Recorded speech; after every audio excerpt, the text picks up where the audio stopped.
Welcome back to my YouTube channel ಅಟ್ಮಣಿ ಕಾರ್ತಿ 7. ಎಲ್ಲರೂ ಹೇಗಿದ್ದೀರಾ? ಮತ್ತೊಂದು ಕುಕಿಂಗ್ ವಿಡಿಯೋ. ಇವತ್ತು ನಾವು ಮಾವಿನಕಾಯಿ ಪಪ್ಪು ಮಾಡೋದು ಹೇಗೆ ಅಂತ ನೋಡ್ಬೇಡ ಬನ್ನಿ.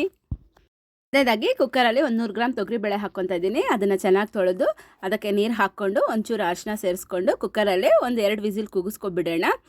ಅದಕ್ಕೆ ಇಂಗ್ರೀಡಿಯೆಂಟ್ಸ್ ಏನನ್ನೋದು ನಾನು ಡಿಸ್ಕ್ರಿಪ್ಷನ್ ಕೊಟ್ಟಿರ್ತೀನಿ, ಚೆಕ್ ಮಾಡಿ. ಹಾಗೆ ದಿ ಬೆಸ್ಟ್ ಸೀಸನಲ್ ರೆಸಿಪಿ ಇದು ಸಹ ಇದೆ. ಹಾಗೆ ಬೇಳೆ ಕೂಡ ಬೆಂದಿದೆ. ಇದಕ್ಕೆ ನಾವು ಮೀಡಿಯಮ್ ಸೈಜು 2 ಗಡ್ಡೆ ಈರುಳ್ಳಿ ಹಾಕ್ಕೊತಾ ಇದ್ದೀನಿ. ಹಾಗೆ ಒಂದು ದೊಡ್ಡ ಟೊಮೆಟೊ ಮೀಡಿಯಮ್ ಸೈಜಲ್ಲಿ ಕಟ್ ಮಾಡಿ ಹಾಕ್ಕೊತಾ ಇದ್ದೀನಿ.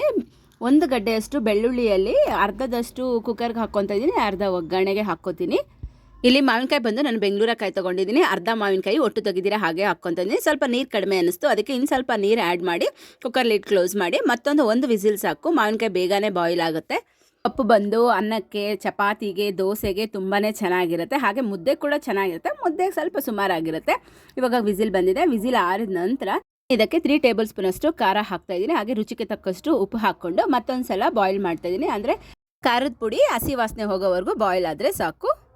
ನನಗೆ ತುಂಬ ಇಷ್ಟ ಮಾವಿನಕಾಯಿ ಪಪ್ಪು ಅಂದರೆ. ಕುಕ್ಕರ್ ತೆಗ್ದಿದ ತಕ್ಷಣ ನೀರೇನಾದರೂ ಜಾಸ್ತಿ ಅನಿಸಿದ್ರೆ ಬಗ್ಗಿಸ್ಕೊಂಡ್ಬಿಟ್ಟು ಈ ರೀತಿ ಮಸಿಬೇಕು. ಮಸಿಯೋ ಕೋಲಲ್ಲಿ ಈ ರೀತಿ ನಾವು ಸೊಪ್ಪು ಸಾರು ಮಸ್ದಂಗೆ ಈ ರೀತಿ ಮಸ್ಕೋಬೇಕು. ಈಗ ಇದಕ್ಕೆ ಒಗ್ಗರಣೆಗೆ ಎಣ್ಣೆ, ಸಾಸಿವೆ, ಬೆಳ್ಳುಳ್ಳಿ, ಕರಿಬೇವಿನ ಸೊಪ್ಪು, ಸಿಂಪಲ್ ಒಗ್ಗರಣೆ ಅಷ್ಟೇ.